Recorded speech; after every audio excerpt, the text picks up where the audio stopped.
Let's talk about some of these SEC games. The one that was probably the biggest surprise everyone was saying was Georgia beating Alabama, but I could be honest, like Auburn almost losing to Missouri was almost more surprising to me than Alonzo Martin not fouling at the end of the game was the big story of the night in SEC basketball. I mean, shout out to Missouri. I mean, they played you could tell that they were like, we're playing the number one team. They knew what was coming. Yeah, every exactly. Missouri basketball fan knew what was coming. They understood that like we're not going to win, but it's cool that like people are. We hung around in this game and that people were checking in. That this game was on SEC Network and people were finding it because they wanted to watch it. And show the atmosphere a little bit. Maybe we're trying to entice some coaches to be like, hey, Mizzou, pretty good program. And then they chanted overrated after they lost.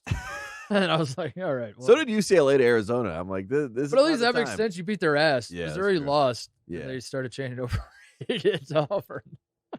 Well, this is the one game that we finally saw Jabari Smith kind of, break a little bit. Yeah. Where I feel like the pressure of now he is the number one guy and he's supposed to be the best player in the country. I mean, all that's kind of coming to a head.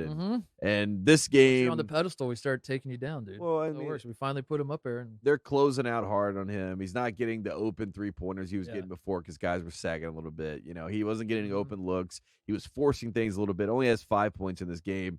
And it just comes back to you and I were texting while we were watching this game. They have to figure out who their guard is. I mean, it's Green. Wendell Green is going to be their guy. But is that really – I mean, Katie Johnson. Or is it Katie Johnson? Yeah, I mean, because Bruce Pearl said after the game, he's like, I give the ball to Katie Johnson. I say, get the hell out of the way. Yeah. But is that really going to be – Is that your formula? Is that really the formula? Yeah, exactly. Yeah. So that's the only thing that causes concern when you look at it. Coming away from the Alabama game, which is probably Auburn's biggest win on the season. We can talk about that in a second, by the way. Also, UConn's got the best win of the season, beating Auburn.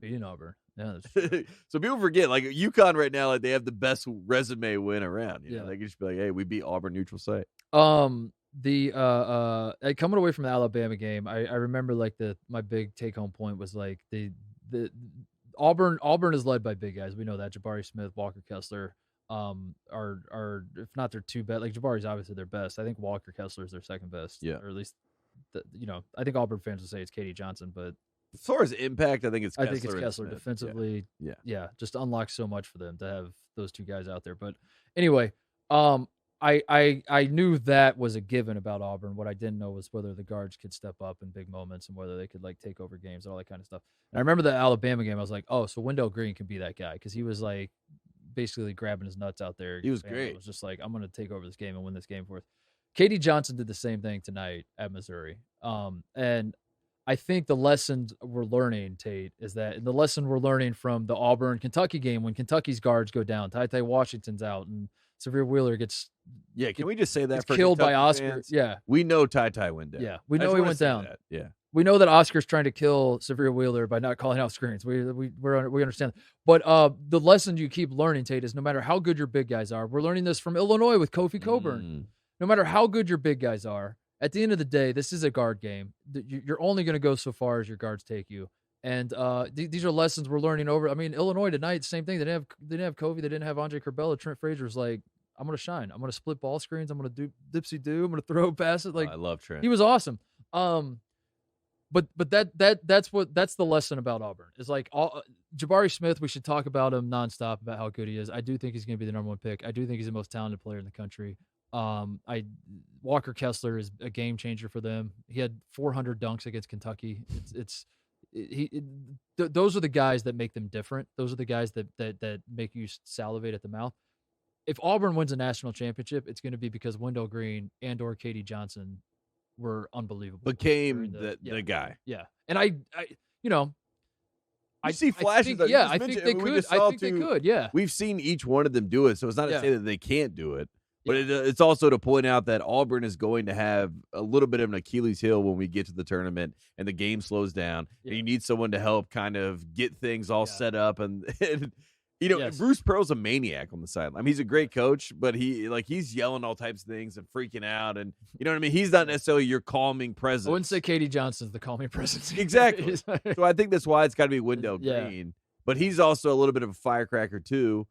And maybe it's a situation where Jabari can be kind of the go-to guy in some of these crunch time situations where they get him the ball. Yeah. But I don't know if he's that guy yet. I don't think he's almost like too smooth and steady and just kind of, you know. And I think like the lights, like I think he can play with the bright lights, but I think the lights are getting a lot brighter on him. You know what I mean? Yeah. Like and it's not going to stop. The lights are getting brighter. I mean, on Auburn as a whole, not just that they're number one, but I don't know if anyone else has noticed this, but Auburn, like most of their big, like exciting, their big win was Kentucky. You know, like and they beat LSU at home. They're two teams they beat with a pulse outside of that jungle they call it. Is that's what they call it, the jungle section, the Auburn Arena. The win at Bama, which is worth less and less by the hour. Bama makes no sense. I mean, that's just and then they beat Sister Jean in a hotel ballroom in the Bahamas, and those are like their two. Hang our hat on these are our definitive proof that we can play well away from home. Which, you know, like it's I don't know how many teams are playing great away from it, but that's going to be interesting as we go along in the SEC schedule, especially because I think you've talked yourself into like Auburn's just going to wipe the floor with the rest of the SEC because they've already beat Kentucky, they've already beat Bama, they've already beat LSU, but two of those came at home. Bama sucks. I don't know, so that's going to be interesting to watch unfold. Which isn't to say again, I don't think Auburn's bad. I don't think Auburn's undeserving of one. But you're just starting to see like Auburn fans are new to the party, so they're like, "Oh, we're number one." That means in football, when you're number one, we're going to win it all. We're going to win it all. It's like in basketball, that's not always how it works. You get up to number one, now all of a sudden the pressure's turned up every single night. You got all the ask Wake Forest in 2009 or 2005 what that's like. It's not fun. And also Oklahoma's coming on Saturday to play Auburn in the jungle. Yes, and the Big 12 is the best conference in basketball, so I think Oklahoma's probably. That's how scared Oklahoma is going to be for the game. Not at all. Exactly. Not at all. That's what I mean. They play in Allen Fieldhouse. They know what it's like. So I feel like that could be a nice litmus test game. But if you look at their schedule, I mean, they play at Tennessee February 26th. That's really the next big test. Maybe at Florida the week before. But they have a pretty. I mean, they could go smooth sailing all the way. I don't think they need to like go in. I'm not. It's not like the moment Auburn loses one of these games, I'm gonna be like, "See, I knew it." Yeah. I just no, you're just pointing out that. I just point out like these instances. Let's not get ahead of ourselves. Going on the road to Missouri and needing Quanzo Martin to lose his brain at the end of the game and not foul. Yeah. And escaping with a win. It's surprising. I'm not going to pretend like I saw it coming, but like those sorts of moments do happen when you're number one, and they will continue to happen. And you might get upset to a team you have no business. You might lose to Texas A&M at home or something. You might scratch your head and be like, how the hell did we beat all these other teams, and now Texas A&M comes in here and beats us by 8? How did that happen? It's because you're number one, and that's how it works.